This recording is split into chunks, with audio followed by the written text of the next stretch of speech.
Join me on the water table as I speak with Biosystems and Agricultural Engineering Professor Ehsan Ghane from Michigan State University. Well, welcome back to the Water Table Podcast. Again, a guest I've had before, but I have Ehsan Ghane on today. He is a professor at Michigan State University in the Biosystems and Agricultural Engineering area of the college. And welcome to the podcast. I like to read my my notes off from my cell phone, and that doesn't work so well when you're getting a call as you're reading them. But Dr. Ghane, welcome back to the podcast. Excited to talk to you again. I'm glad to be here. It's a pleasure to be on the podcast. Yeah, thank you. Thank you. So, one of the things we've talked about in the past when you and I have spoke on the water table was about pipe perforations and some of the studies that you've done in the past on pipe perforations and different products out there. Do you want to let's talk a little bit about that and give me any updates on anything you have done or are thinking about to continue that project. Yep, so we talked a little bit about pipe perforation styles, as we call it. Basically, the main two pipe properties we're talking about is number of rows of those perforations. Usually there are 4 rows or 8 rows.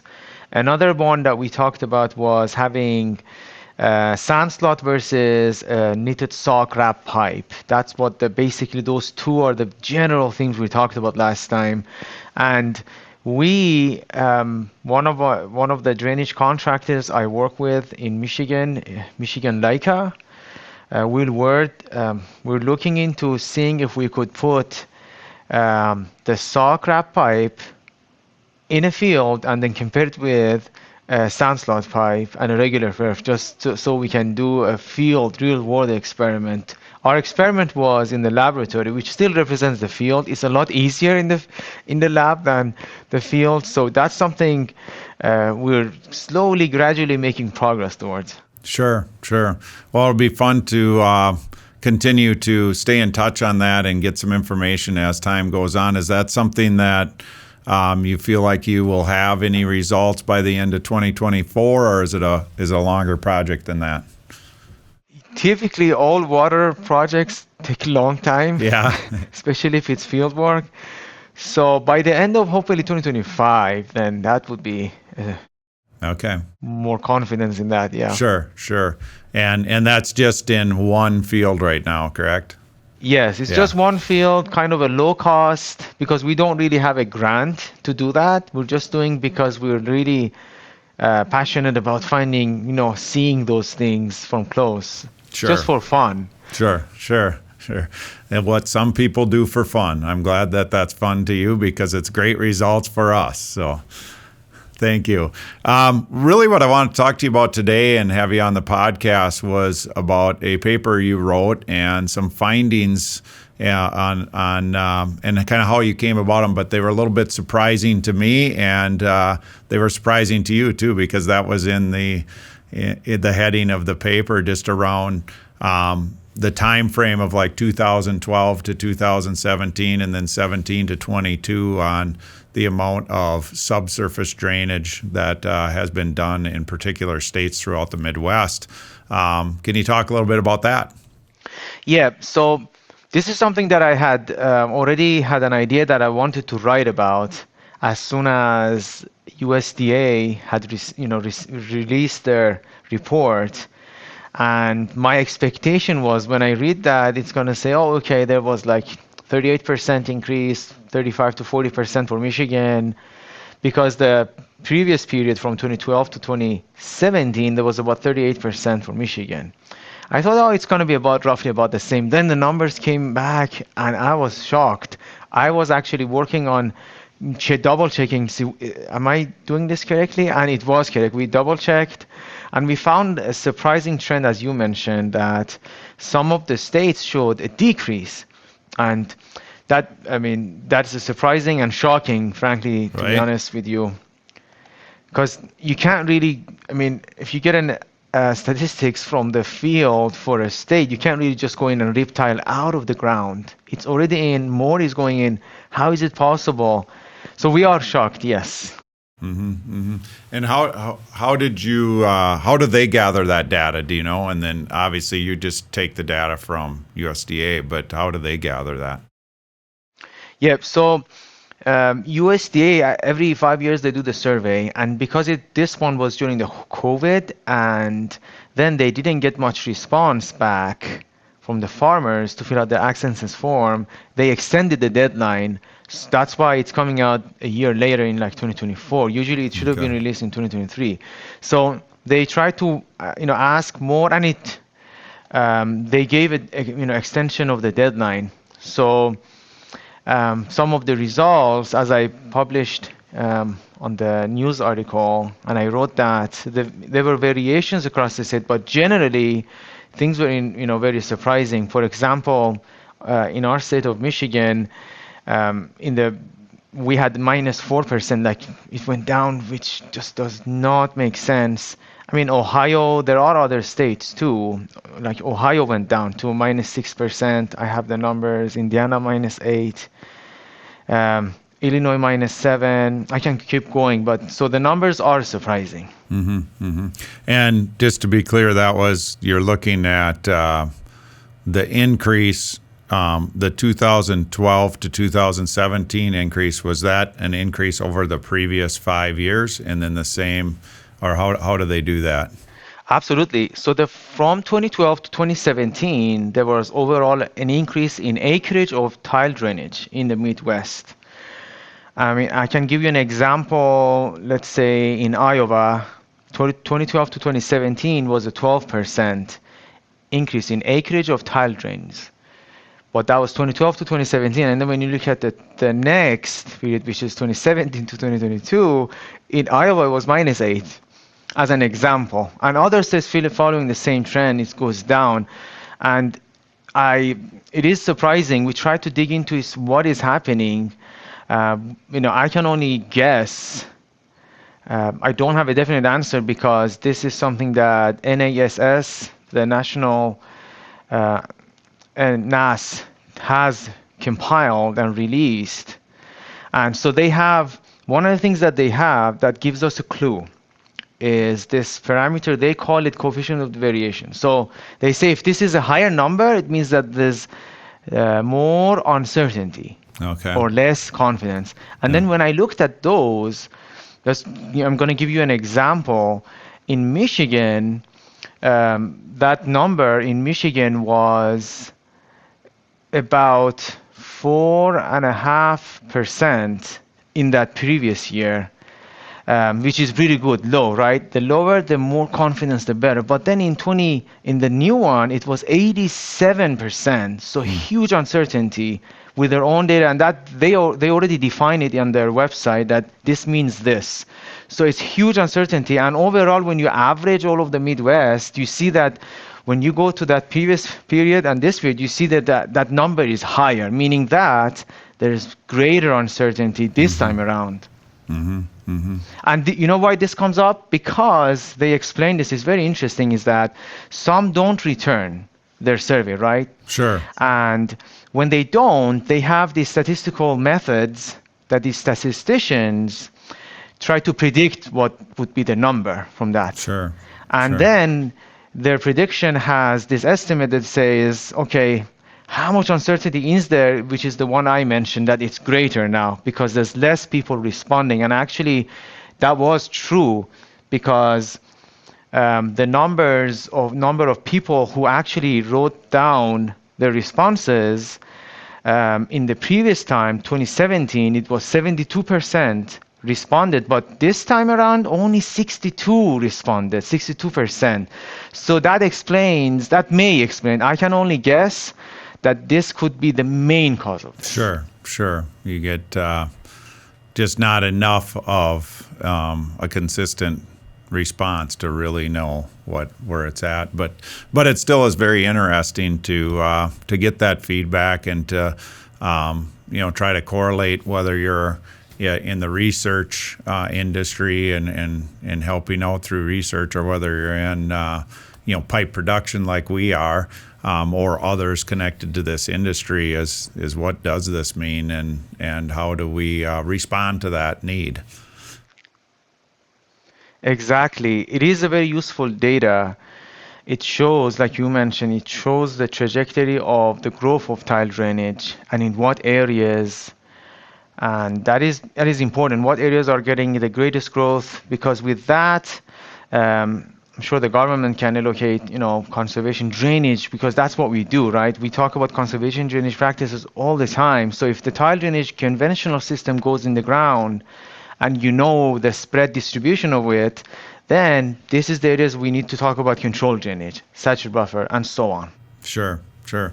And that's a good lead into where I wanted to go next, was, kind of around that conservation drainage topic, and what's happening in Michigan, and, what you see, what you're excited about, and what you're working on right now, and what practices you think have a great future. The main practice we're looking at in Michigan is controlled drainage, and we're looking at it specifically in terms of phosphorus, because we are surrounded by freshwater, the Great Lakes in Michigan. So phosphorus is the number one nutrient that we're looking at here. Not that we're not looking at nitrogen, we're looking at nitrogen too, but phosphorus is the number one. So we're looking at how effective control drainage is in reducing phosphorus loss from the farm. And we are seeing, when we started that project, we had higher expectation of reduction, but we are seeing about 20%, which is still a useful and good number to reduce phosphorus loss. So we are happy, but we are seeing a lot of variability, because any conservation drainage practice, it could be saturate buffers, it could be controlled drainage, wood chip bioreactors. Specifically, controlled drainage, it is variable depending on the weather. Distribution of rainfall, it rains in springtime, it's drier summertime, what if things swap? And it's so variable, so we get a really variable response of phosphorus performance with controlled drainage. One year, it's not doing much, but another year is doing great. Another year is again doing not much. So it varies. But on average, the bottom line was that on average, it's doing about 20% up to now. Sure, sure. So you're probably not in Michigan. There's probably not a huge practice around saturated buffers or bioreactors, just because of the fact that that's really more focused on nitrate than phosphorus. But is that would be my guess, but is that statement true? And do those two practices work with phosphorus also, or is that just really focused on nitrate? You're right. Saturated buffers and wood chip bioreactors were primarily designed for nitrate. That's right. We're not looking at wood chip bioreactors. They're not popular because of the focus on phosphorus. You are right again on that one. Similarly, saturated buffers, I can't say about saturated buffers. Saturated buffers, there are some going in, but there's more emphasis on controlled drainage, obviously. But one of the cool things about saturated buffers is that this is one of our research experiments here in Michigan. The saturated buffer, typically, in some cases, if you notice, they use these multiple chamber control structures for saturated buffers. And we are seeing that this upstream chamber that allows for controlled drainage actually is good for controlled drainage. And then there's a bonus saturated buffer that comes in the middle chamber.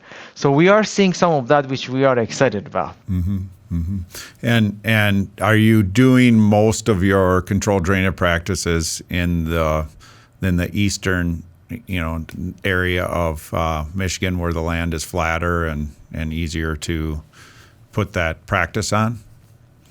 Exactly. The controlled drainage is in southeast Michigan. It's in the River Raisin watershed, flows into Lake Erie. That's the number one hotspot for algal blooms. So that it is in the landscape, and it is in a very flat landscape, relatively flat. Yeah, I would say. yeah. Good. And Do you have some of these practices that you're seeing the 20% reduction, but at what time will some of these projects kind of be closed out and you can really look at the whole history of it? Yeah, so looking at the timeline, we have about a year and 6 months to go to monitor that. Another important thing for water quality, anybody doing anything with drainage and water, really, I gave a little bit of hint about this variability and the weather, is that long term is key in doing this kind of just answering the questions about conservation drainage.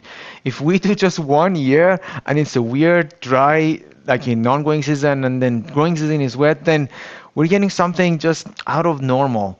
But that's why we got to do many years, and we are on route to do our 5th year next year. So it will be a long-term project, because once you capture all the variability, then we can average those and have an understanding of over the long term, this is what it does, rather than doing 1 or 2 years and finding these odd years that don't make sense. Yeah, you can take those out. And yeah.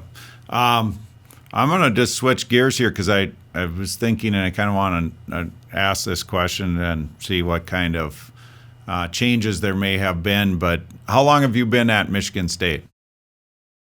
I have been here a little over 7 years now. So you have, that's perfect timing for what my question around COVID, and how have you seen things change with like students, from before the COVID pandemic to today, and how they think about their careers and think about a career within agriculture and research, and or even just in the mainstream agricultural area?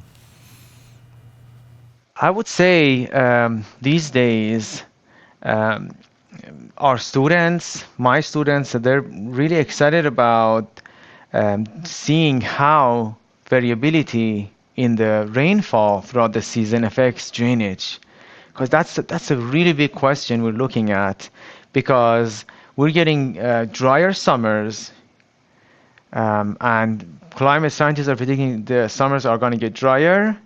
And then the rain is changing distribution. So it's, instead of coming out evenly throughout the year, now it's coming through the non-growing season. So we're looking at some of those. They're pretty excited. One of them left, found a job working at MIT because he had some climate stuff. So it's because there's so much need on that. And it's not just water. All parts of society are affected by these climate disruptions, we call them. And it's important to see what's going to happen so we can actually have some idea and plan a little bit. And if, for example, in drainage that we work on, if there's something that we need to know, let's say there is going to be more need for sub-irrigation in the future, then we need to start planning and looking at those yield benefits. If we are going to provide water for the crop in the June, July, August, then we need to know how much percentages can we get increase in yield, and also do some economic analysis beforehand, and then use that data to inform policy making and do field experiments actually after that. Yes. And I appreciate interesting answer. I appreciate the answer from the standpoint of what's happening, because I do believe that it's a place we need more and more people thinking about as our climate changes and as we get more rainfall some years, and then it feels like things are going more extremes, right? We're getting longer periods of wet and longer periods of dry, both of which affect our water quality in our agricultural area. So that's pleasing to me to hear that we have people thinking about that are younger and getting into that field. So glad I asked the question. I appreciate your time today and what you bring to our industry, and kind of wanted to let you have the last word here on the water table. And is there anything you want to share with our listeners that you think would be informative and educational for them?